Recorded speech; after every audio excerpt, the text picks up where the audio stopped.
벌써 예수님의 이름으로 기도하라 10번째 마지막 시간에 맞이하게 되었습니다.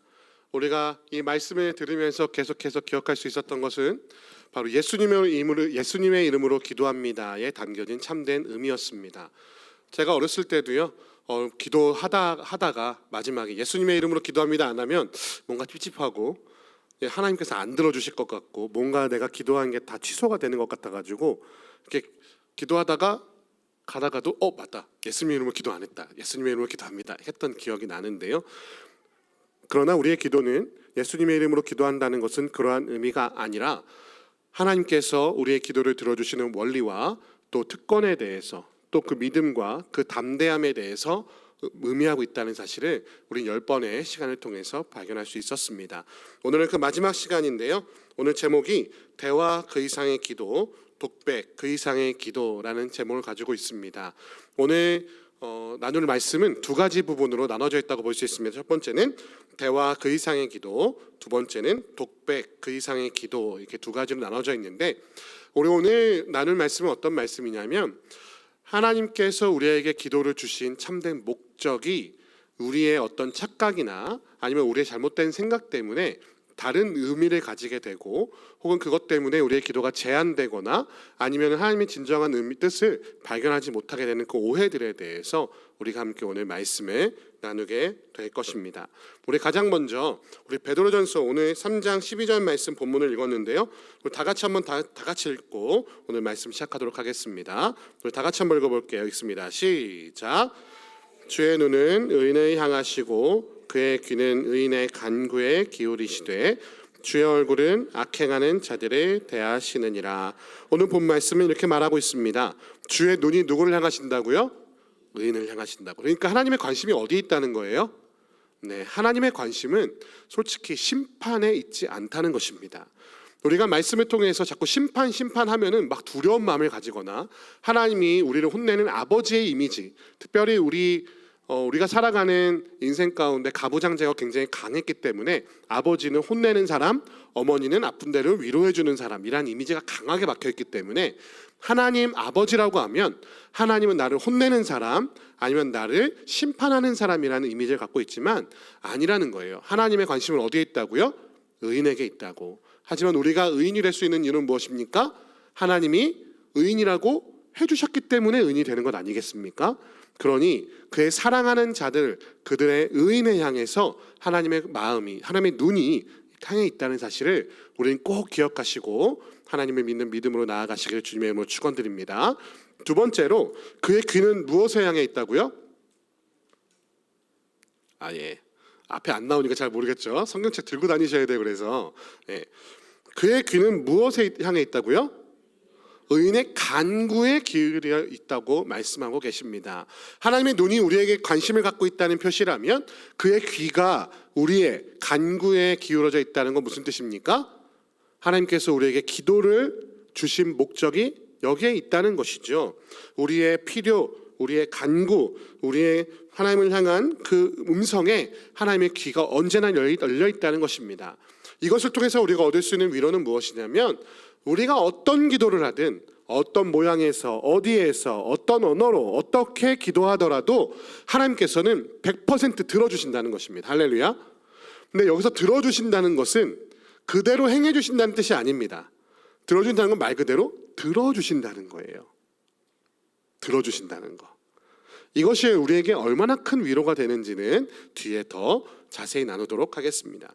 그런데 그에 반해서 그의 얼굴은 어디를 향해 있다고요? 악행하는 자들을 대하고 계시다고요. 하나님의 얼굴은 무엇입니까? 그의 권능과 능력을 말씀하시는 것이죠. 악인들이 아무리 자신의 손으로 권능을 행하려 할지라도 하나님의 얼굴 앞에선 모두가 엎드릴 수밖에 없게 됩니다.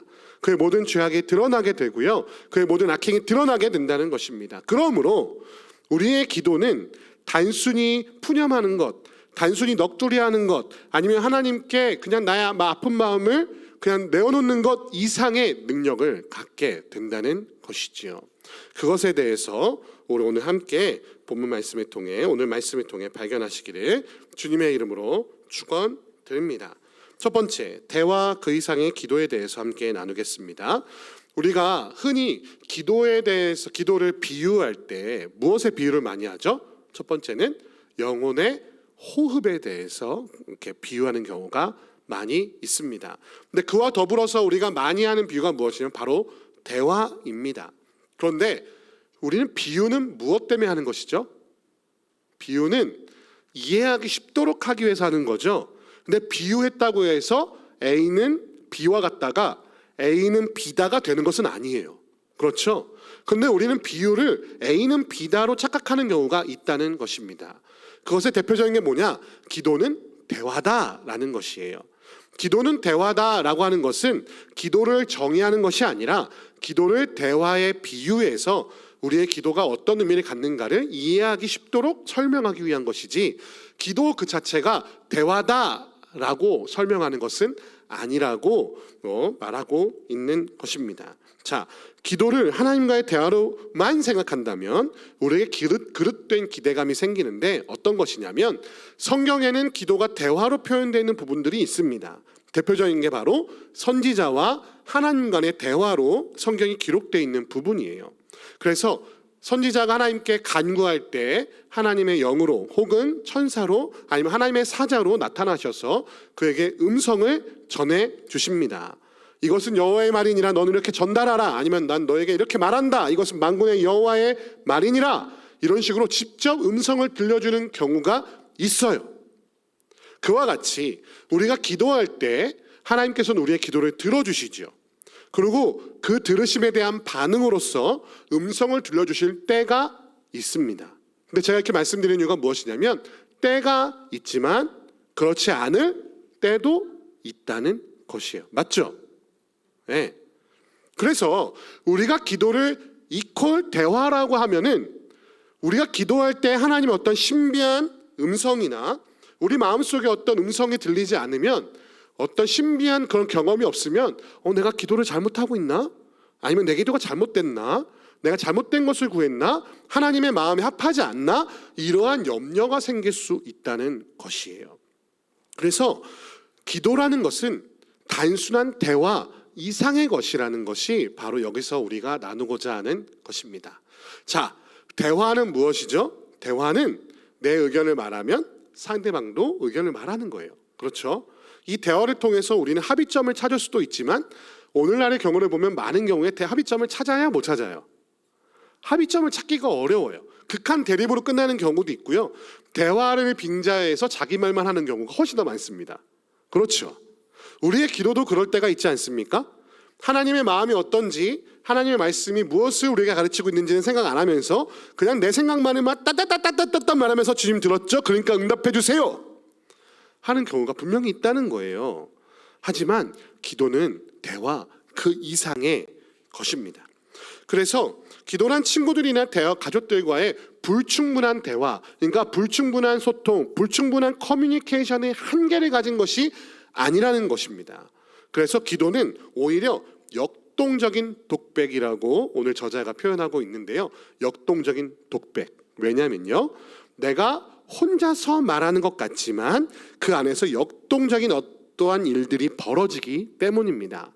그래서 이 역동적인 독백을 이해하려면 우리 유인물 3번에 있는 나눠드린 저기 A4 용지 다 갖고 계시죠? 안 갖고 계시면 손을 들으시면 뒤에서 아마 나눠주실 거예요. 아유, 앞에 없대요. 우리 꼬마 친구가 없대요. 네, 한 장만 좀 주세요. 얼마나 심심하겠어요. 아무것도 없어가지고. 네. 자, 3번에 뭐라고 되어 있죠? 기도의 과정에 대한 이해가 다시 한번 설명되고 있습니다. 이에 대해서 그리스도의 신비한 연합이라는 얘기를 제가 지난번 설교할 때 한 적이 있는데요.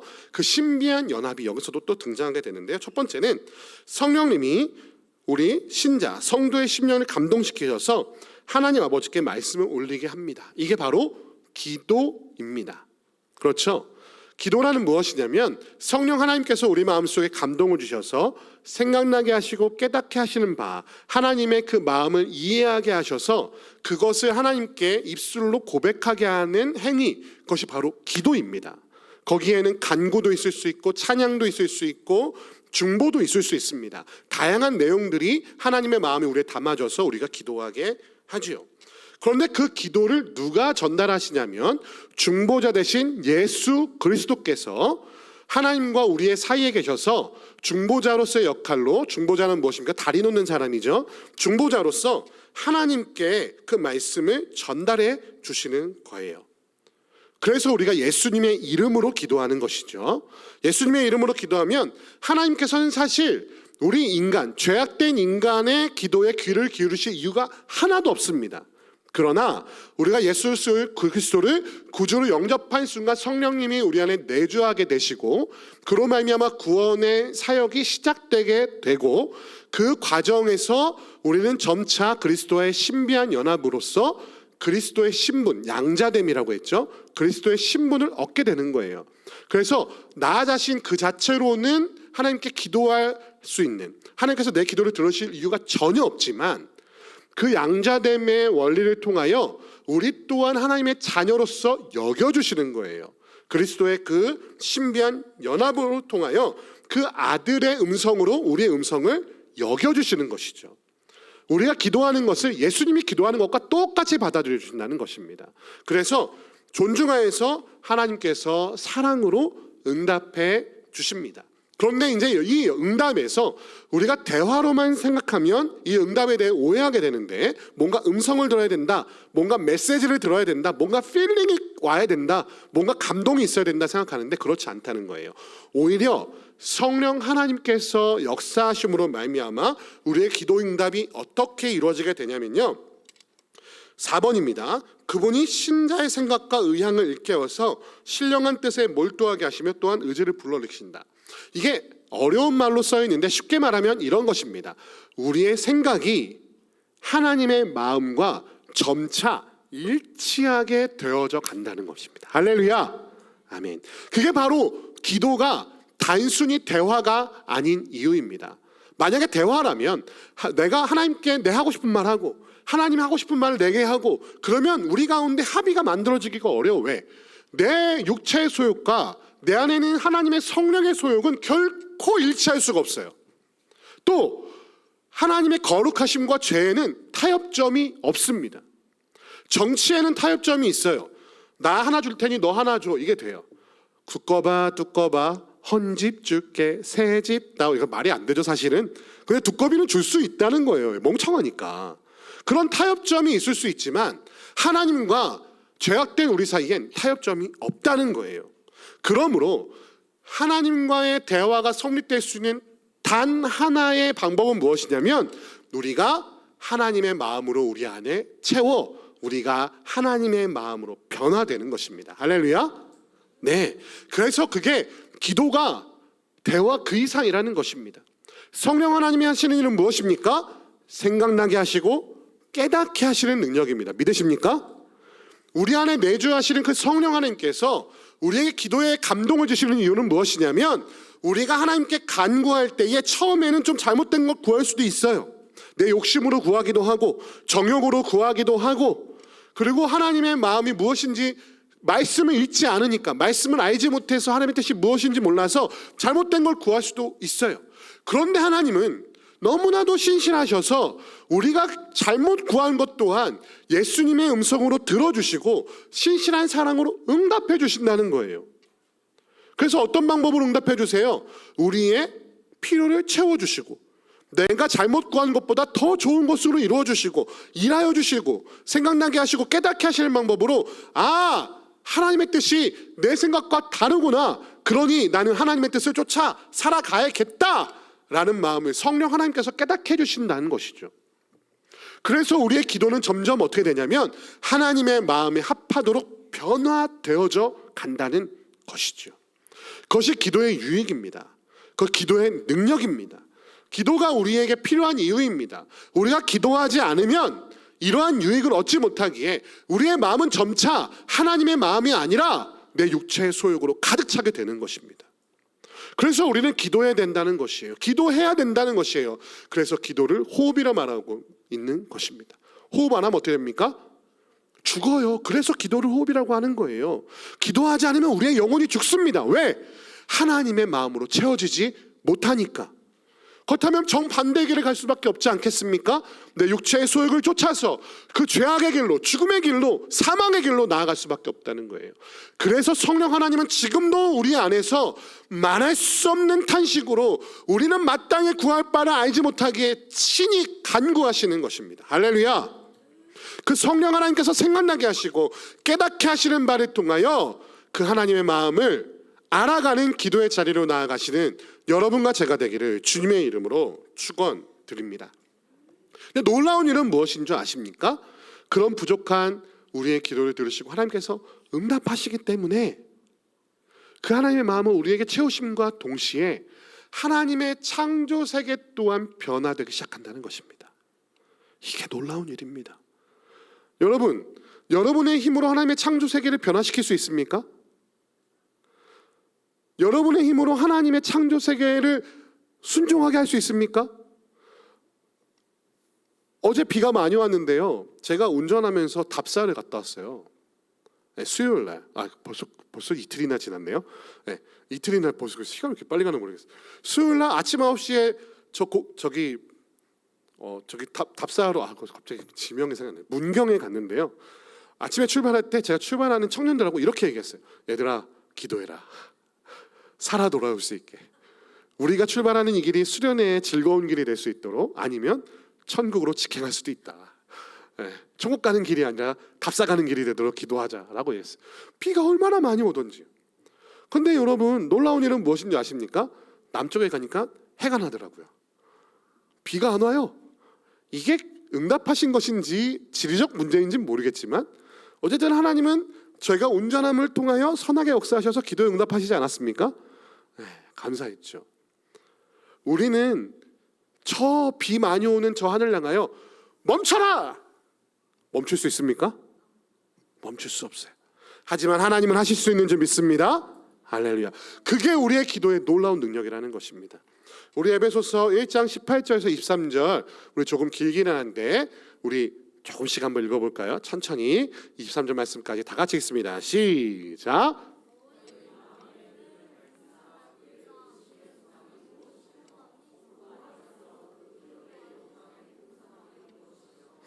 그의 힘의 위력으로 역사하심에 따라 믿는 우리에게 베푸신 능력의 지극히 크심이 어떠한 것을 너희로 알게 하시기를 구하노라.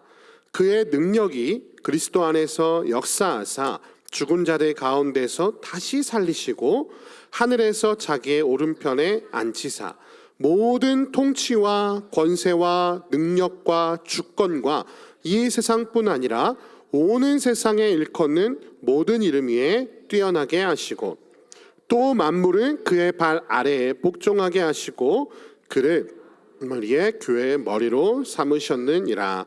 교회는 그의 몸이니 만물 안에서 만물을 충만하게 하시는 이의 충만함이니라. 할렐루야.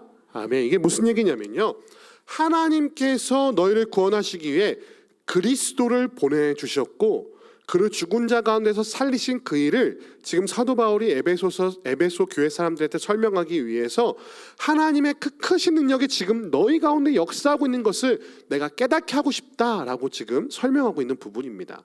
그러니 예수 그리스도를 죽음 가운데서 살리신 그 하나님께서 지금 너희의 구주가 되시니 너희가 두려워할 것이 무엇이 있겠느냐. 교회라는 것은 만물 위에 만물 위를 충만하게 하신 하나님의 능력이다라고 고백하고 있는 것이죠. 할렐루야. 우리는 그 교회입니다. 우리 한 사람 한 사람 모두가 하나님의 교회 아닙니까? 여러분이 기도할 때 여러분을 통하여 그 교회를 이루시기 위해 하나님께서는 자연 만물을 사용하기 시작하신다는 것이죠.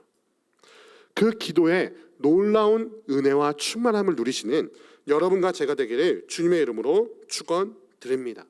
기도를 통해 모든 것이 새로워집니다. 하나님께서는 첫 번째 우리의 영접 기도를 통해 우리를 거듭나게 하셨어요. 재창조하셨습니다. 믿으십니까? 그것을 통해 우리의 구원이 이미 이루어졌으며 우리의 구원이 이루어지기 시작합니다.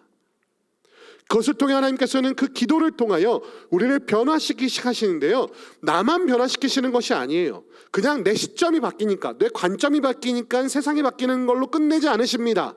하나님의 시선으로 세상을 바라보며 하나님의 마음을 품고 기도하기 시작할 때 하나님의 자연 만물을 변화시키기 시작하신다는 것이에요. 믿으십니까? 그것이 바로 기도를 통해 하나님의 우리를 위해 물질 세계를 물리적으로 변화시키신다는 것입니다. 예를 들면 이런 거예요.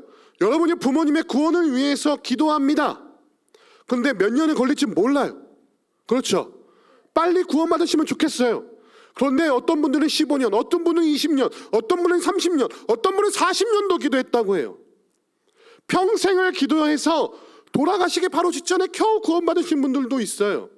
그러나 하나님은 우리의 기도를 통해 구원받지 못할지도 몰랐던 그 부모님을 구원하시기 위해 우리의 기도가 시작한 그때부터 그 15년, 우리는 15년, 우리가 기도 오래 하니까 지친다고 하지만 하나님은 이미 15년짜리, 20년짜리, 30년짜리, 40년짜리 계획을 시작하신다는 것이죠. 믿으십니까? 놀라운 일 아니겠습니까?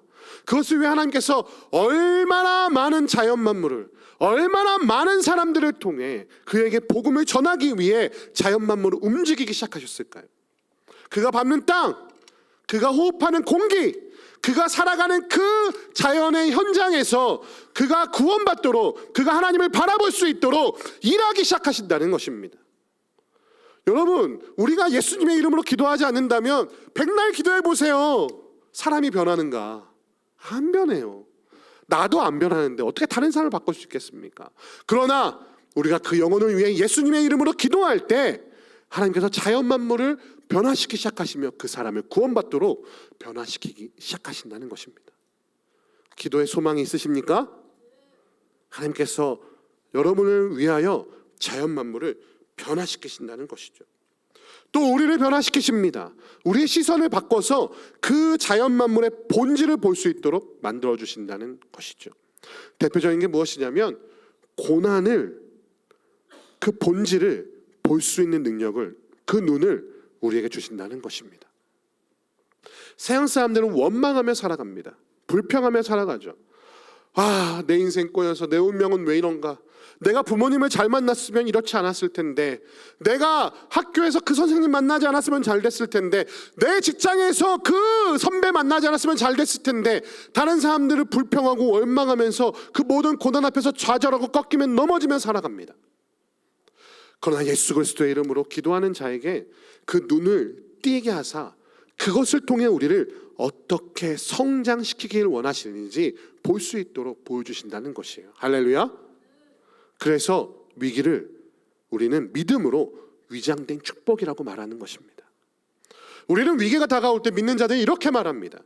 하나님께서 이 일을 통하여 또 내게 어떤 축복을 주시려고, 이 어려움을 통하여 또 어떻게 나를 성장시키려고 하시는지 기대가 됩니다. 그것이 믿는 자들의 믿음의 고백이 아니겠습니까? 우리의 기도를 통해 그것을 본질적으로 그것이 무엇인지 바로 볼 수 있는 눈을 우리에게 허락하신다는 것이죠. 그것을 통해 내가 변화되는 것입니다. 또 더 나아가서 우리의 생각과 태도, 행동이 점점 더 말씀을 통해, 또 기도를 통해 그리스도와의 신비한 연합으로 예수 그리스도를 닮아감으로 말미암아 통제됨에 따라 우리의 삶의 현장이, 우리의 말이, 우리의 행동이, 우리의 결정이, 우리의 모든 물질의 사용함이, 우리의 기도가, 우리의 예배가, 우리의 삶의 열매가 더욱더 하나님의 뜻에 합해지게 된다는 것입니다. 그게 기도의 놀라운 능력이라는 거예요. 그래서 우리의 기도가 그분의 뜻에 따라 세상을 변화시킬 수 있다는 것입니다. 만약에 기도가 대화에 불과하다면 우리는 그냥 하나님께 불평하고 원망할 때 아이고 우쭈쭈 사랑해, 그래도 나는 널 사랑해 라고 말하는 것밖에 기대하지 못해요. 하지만 하나님은 그저 우리를 말로 위로하시거나 우리의 생각을 그저 들어주시는 분에 멈추지 않으시고 우리를 변화시키시는 놀라운 사역을 감당하시는 분이라는 사실입니다. 자, 그러면 이제 기도가 대화 그 이상의 것이라는 것을 알았는데 그 정의를 역동적 독백이라고 하다 보니까 그러면 이제 이렇게 말하는 분도 계실 거예요. 그러면 기도는 독백이면 그냥 혼자서 중얼거리는, 그냥 자기 마인드 컨트롤하고 뭐가 달라요? 그냥 명상하고 뭐가 달라요? 라고 물을 수 있을 것이에요. 그런데 기도는 독백 그 이상의 것이라는 것입니다. 할렐루야. 아멘. 하나님을 믿지 않는 자들의 기도와 하나님을 믿는 자들의 기도는 겉보기는 똑같습니다. 그렇죠? 네. 겉보기는 똑같아요. 그냥 똑같은 말 반복하는 것 같고 자기 생각 정리하는 것 같고 그냥 중얼중얼 거리는 것 같아요.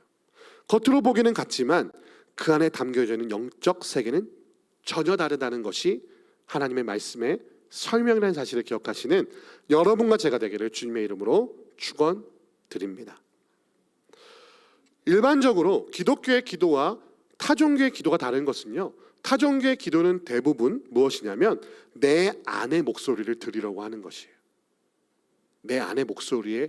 그래서 그들은 대부분 명상을 합니다. 침묵이나 경건한 음악이나 어떠한 신비한 소리를 통해 내 안에 침잠하죠. 그래서 대부분의 다른 종교의 기도는 생각을 비우라고 우리에게 추천합니다.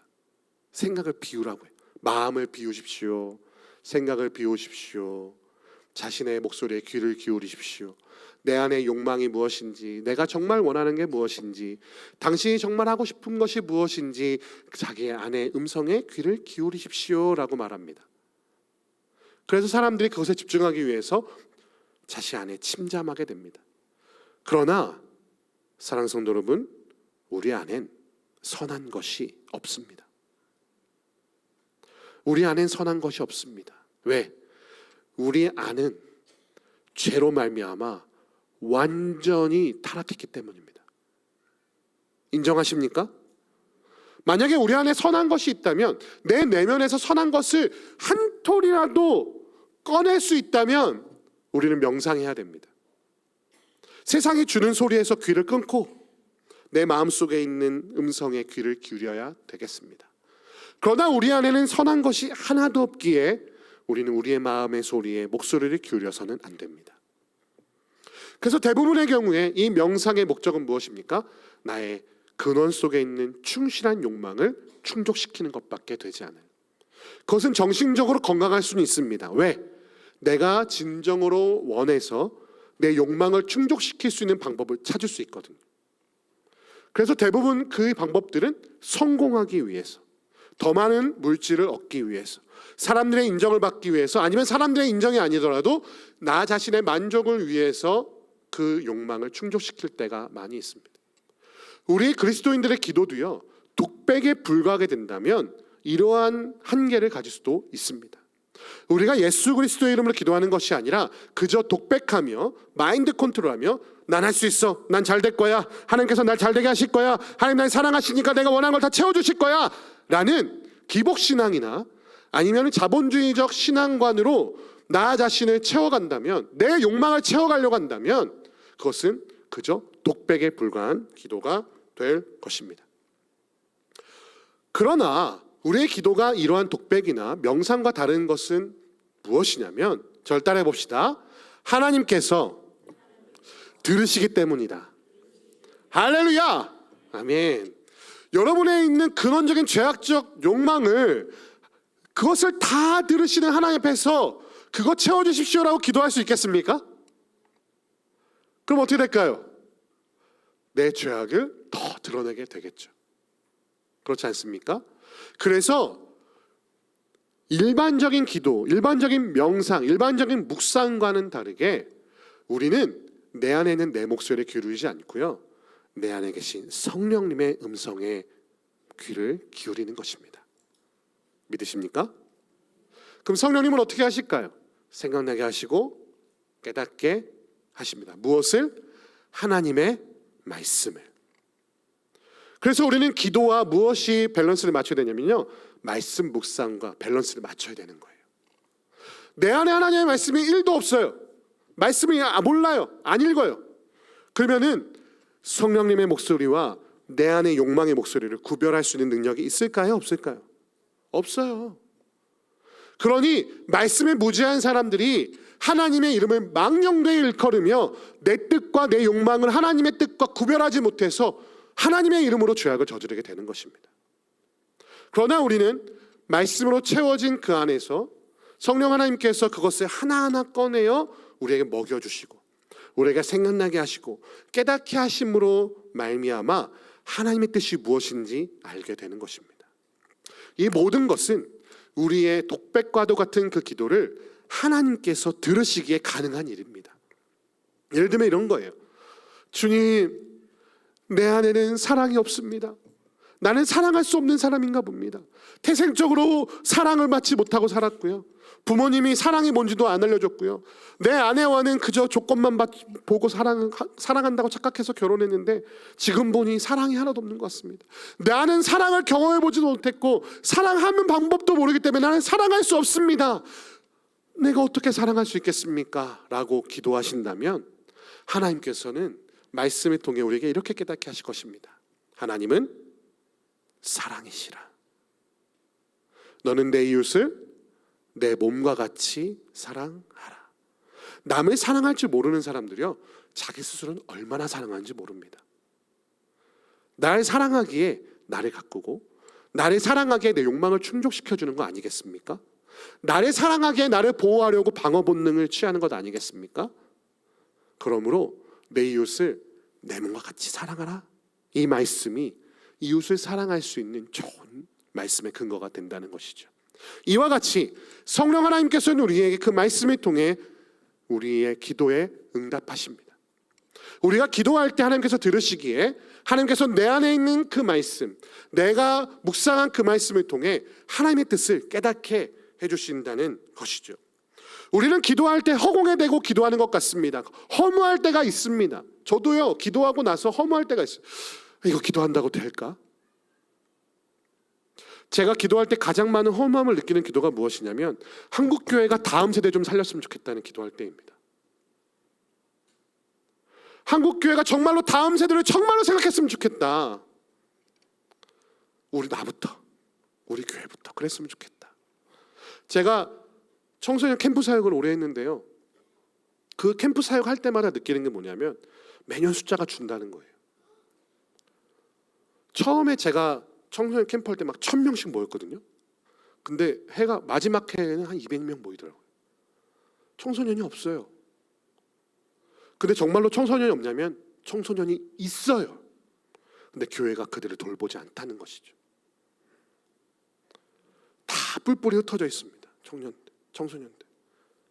자신의 직장에 흩어져 있고 학교에 흩어져 있고 학원에 흩어져 있고, 그런데 부모님들은 그들을 하나님 곁으로 끌어올 방법을 몰라요. 왜 모를까요? 생각해 본 적이 없거든요. 그냥 억지로 앉혀놓으면 되겠지, 목사님한테 맡겨놓으면 되겠지, 선생님한테 맡겨놓으면 되겠지라고 생각했기 때문이죠. 그러나 우리가 정말로 지금 이 시간 다음 세대에게 하나님의 말씀을 어떻게 전할지 고민하지 않는다면, 우리 교회가 그것을 투자하지 않는다면, 우리 조국교회가 투자하지 않는다면 다음 세대를 영영 잃어버릴 수도 있습니다. 그렇게 기도할 때마다 허무함을 느끼는데요, 저는 예수비전교회에 와서 다시 한번 소망을 얻습니다. 우리 교회에 정말로 다음 세대들을 말씀으로 키우려고 고민하고 노력하는 부모님들이 많다는 걸 발견하니까 참 소망이 됐습니다. 저 혼자 기도할 때에는 정말 허무하던 그것이 교회와 함께 고민하고 교회와 함께 기도하니까 하나님께서는 내 기도를 땅에 떨어뜨리지 않으셨구나. 하나님께서는 지금도 내가 모르는 곳에서, 내가 알지 못하는 곳에서 내 기도를 통해 일하고 계셨구나라는 것을 깨닫게 되었다는 것이죠. 혹시나 여러분의 기도가 허무하게 느껴지고 그냥 독백처럼 느껴질 때에 하나님께 나의 기도가 지금 곧바로 전달되고 있고 하나님께서는 모든 기도를 들으시고 이미 일하기 시작하셨다는 사실을 기억하시는 여러분과 제가 되기를 주님의 이름으로 축원드립니다. 우리의 기도가 응답되지 않는다고 여겨질 때, 우리의 기도가 허무하다고 느껴질 때 우리는 기도를 안 해요. 기도하기를 포기합니다. 그러나 우리가 기도를 포기하지 않을 수 있는 단 하나의 이유는 무엇이냐면요, 우리의 기도는 독백이 아니라는 거예요. 그냥 나 혼자의 생각, 그냥 나 혼자의 말이 아니라 하나님께서 들으시는 영적인 일이라는 것을 우리는 깨달아야만 한다는 것이죠. 우리 베드로전서 5장 7절 다 같이 한번 읽어볼까요? 베드로전서 5장 7절 다 같이 읽습니다. 시작! 너희 염려를 다 주께 맡기라. 이난 그가 너희를 돌보심이라. 할렐루야! 우리의 모든 염려, 우리의 모든 기도의 제목을 하나님께 다 맡긴다면 하나님께서 우리를 돌보실 것입니다. 그의 눈이 그의 눈이 누굴 향해 있다고요? 의인을 향해 있고, 그의 귀가 어디를 향해 있다고요? 그의 간구에 귀를 두고 계시나니. 할렐루야. 그것이 우리가 기도할 수 있는 이유가 된다는 것이죠. 하나님께서는 우리에게 귀를 기울이시면 우리에게 적당한 말씀을 주시고요, 적당한 사람을 붙여주시고요, 적당한 은혜를 허락하십니다. 그런데 그 은혜와 그 말씀이 우리에게 좀 만족스럽지 않을 때가 있습니다. 대표적인 게 바로 사도 바울이었습니다. 사도 바울의 눈에 병이 있었다고 합니다. 안젤이 있었다고 하죠. 그게 어떤 병인지 정확한 모르겠습니다. 그런데 굉장히 괴로웠을 것은 알 수 있습니다. 눈을 제대로 뜨지 못했을 것이라고 하고요, 굉장히 가려웠을 것이라고 합니다. 또 당시에 유대인들은요, 안광이 밝은 사람이 영이 맑다고 생각했어요. 성경에 그런 분위기가 있거든, 뉘앙스가 있거든. 근데 눈이 침침하니 사도 바울의 말을, 음성을 듣겠습니까? 네, 겉으로 볼 때 별로 이렇게 탐스럽지 않잖아요. 그렇죠? 그래서 사도 바울이 3번이나 기도합니다. 주여, 고쳐줬으면 좋겠는데요. 고쳐주십시오. 아니, 고쳐줘야죠. 이거 정도는 주의 복음을 전하는데 방해가 된다면 고쳐주셔야 되는 거 아닙니까? 하나님 날 사랑하신다면서요, 나 쓰신다면서요. 이것 때문에 여행하기도 힘들고요, 복음 전하기도 힘들고, 사람 알아보기도 힘들어요. 고쳐주셔야 되지 않겠습니까? 라고 말씀하시는데, 하나님께서는 이렇게 응답하시고 뭐라고요? 내 은혜가 내게 족하다. 할렐루야. 저는 그렇게 생각합니다. 하나님께서 왜 그 은혜가 너에게 족하다고 하셨을까? 만약에 사도 바울이 잘생겼으면 교만해지지 않았을까요? 똑똑한데 잘생기기까지. 제가 정말로 하나님께 감사한 것은 뭐냐면요, 제가 잘생기지 않게 태어났다는 것입니다. 누가 봐도 혹할 정도로. 제가 만약에 정우성처럼 생겼다면 청년사역할 수 있겠어요? 우리 아내가 마음 놓고 저를 사역의 자리로 보내줄 수 있을까요? 그렇지 않다는 게 저는 너무나 감사합니다. 그래서 잘생기게 해주세요 기도 한 번도 해본 적이 없습니다. 사랑하는 성도 여러분, 여러분의 부족한 점이 있다고 해서 하나님께서 여러분의 기도를 들으시지 않는 것이 아닙니다. 족한 은혜를 주시는 분임을 기억하시는 여러분과 제가 되기를 주님의 이름으로 축원드립니다. 우리에게 딱 적당한 은혜, 우리에게 딱 필요한 은혜를 주시기에 우리의 마음은 위로를 얻습니다. 나의 눈물을 닦아주시고 나의 상처를 싸매주시며 우리를 꼭 사랑으로 안아주시는 그 하나님을 기도 가운데 발견하시는 여러분과 제가 되기를 주님의 이름으로 축원드립니다. 그렇게 우리의 기도는 독백이 아닙니다. 하나님께서 귀 기울여 들어주신다는 것 하나로 충분합니다. 할렐루야. 그래서 우리는 기도할 수 있습니다. 오늘 밤에 우리의 음성을 들으시는 그 하나님을 신뢰함으로 기도하며 나아가시는 여러분과 제가 되기를 주님의 이름으로 축원드립니다. 그런데 가끔씩 우리의 기도가 이런 믿음이 있음에도 불구하고 약화될 때가 있어요. 그 이유는 무엇일까요? 그것은 바로 죄 때문입니다. 아까도 말씀드렸죠. 성령 하나님은 우리에게 기도하게 하셔서 점점 하나님의 성품에 우리를 닮아가도록 만들어 가십니다. 그런데 그거에 대적해서 싸우는 게 뭐냐면요, 우리의 육체의 소욕이라고 말하는 죄악된 본성입니다. 우리의 구원은 이미 이루어졌으나 아직 이루어지고 있는 중이라는 것이죠. 그래서 우리는 성화의 과정을 통해 나의 죄를 죽이고 나를 죽이고 하나님만 살아가시도록, 나를 죽이고 내 안에 계신 예수 그리스도만 살아가시도록 하는 과정을 밟아가야 된다는 것이에요. 그런데 기도를 통해 그 과정을, 그 일을 해나가야 되는데 우리 안에 죄성이 일어날수록 우리는 기도의 자리로 나아가기 싫어지게 되는 것이에요. 오늘날 우리 조국교회가 친교하자고 하면 사람들이 막 득식을 합니다. 농구대회, 축구대회, 족구대회 하자 그러면 사람들이 막 모여요. 그런데 기도회 합시다 하면 안 모여요. 왜 안 모일까요? 왜 안 모일까요? 기도회 하면 피곤하잖아요. 기도회 하면 뭔가 손해보는 것 같잖아요. 그죠? 열심히 일했는데 교회까지 가서 1시간 동안 기도를 해야 돼? 그냥 1시간 동안 운동하고 1시간 동안 캠핑하고 1시간 동안 드라마 보고 넷플릭스 보는 게 더 유익하지 않아? 라는 유혹이 우리 안에 날마다 들어온다는 것이. 가끔은 지기도 하죠. 너무 피곤하면. 그렇죠. 가끔은 지기도 해요.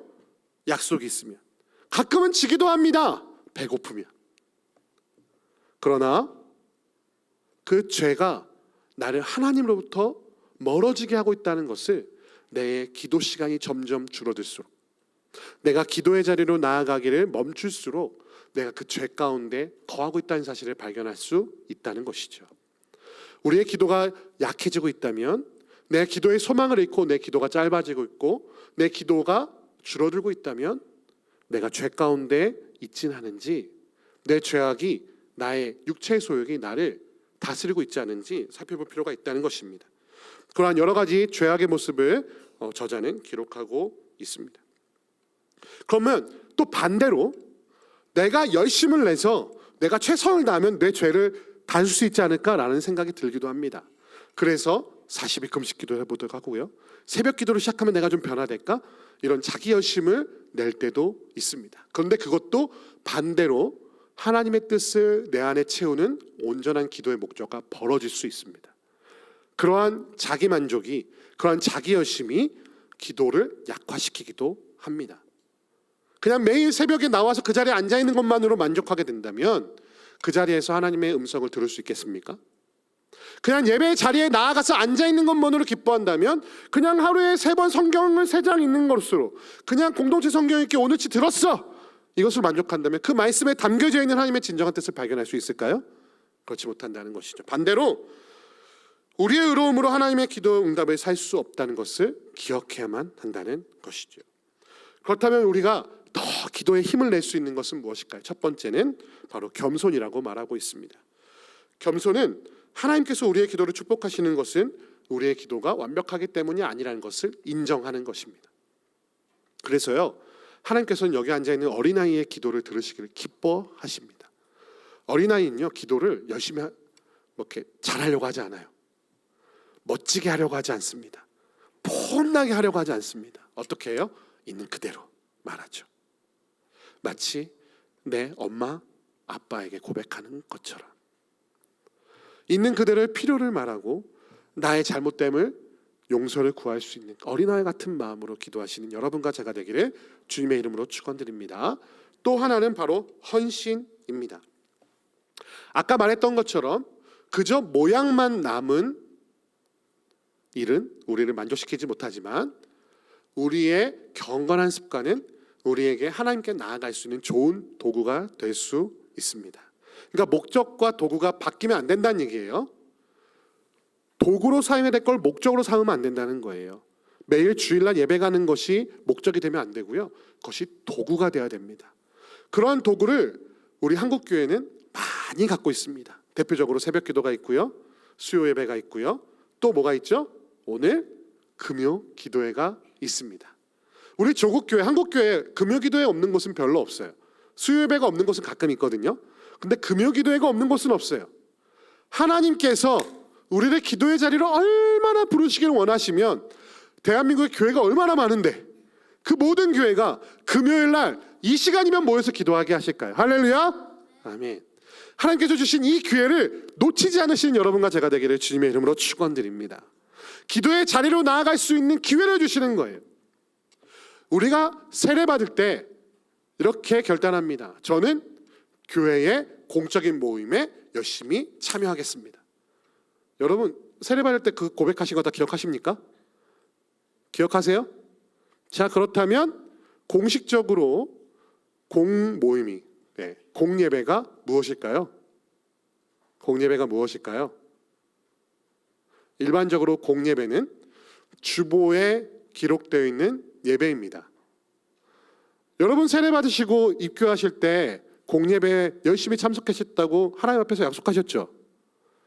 주보에 기록되어 있는 예배에 다 나오고 계십니까? 그건 성도의 의무고 하나님과의 약속이에요. 믿으십니까? 왜 아멘 안 하시죠? 네, 세례할 때는 아멘 그렇게 잘하셨으면서, 하나님과의 약속, 공예배에 참석하셔서 여러분의 영혼을 풍요롭게 하시는 여러분과 제가 되기를 주님의 이름으로 축원드립니다. 다음 주 금요기도의 시간에는 100명 올 줄 믿습니다. 100명 더 왔죠? 200명 올 줄 믿습니다. 할렐루야.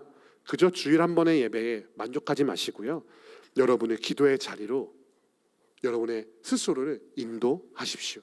왜냐하면 하나님께서 그곳에 여러분을 부르고 계시기 때문입니다. 그런 성도의 기도를 통하여 여러분을 하나님을 닮아가게 하시고 여러분의 기도를 통하여 하나님의 창조 세계를 변화시키시며 사용하기를 원하시는 하나님의 그 뜻을 발견하시는 여러분과 제가 되기를 주님의 이름으로 축원드립니다. 마무리하겠습니다. 10번의 설교를 통하여서 예수님의 이름으로 기도하는 것에 대해서 우리가 함께 나누었습니다. 예수님의 이름으로 기도드린다는 것은 특권이며 기쁨이며 평안입니다.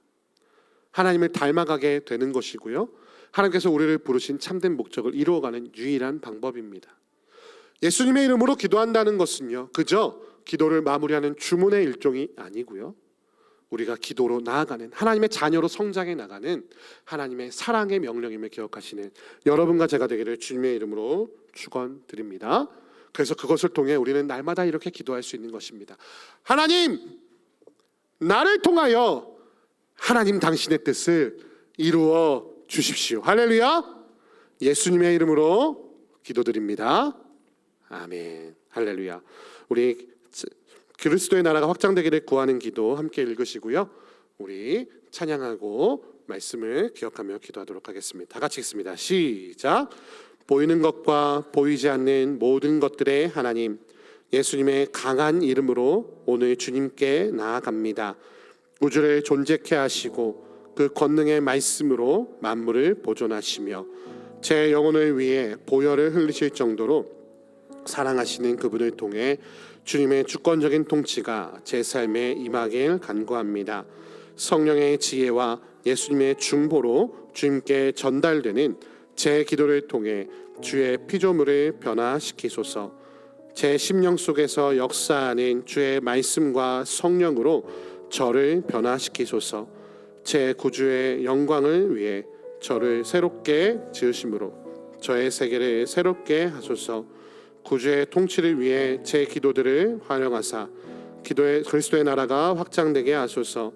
저의 겸손한 간구를 통해 우리 왕의 영광을 비추시며 저의 변덕스러운 간청들로부터 주님께 합당한 것을 간주리시고 구속함을 받은 제 생애를 주의 풍성한 목적 속에 잠기게 하소서.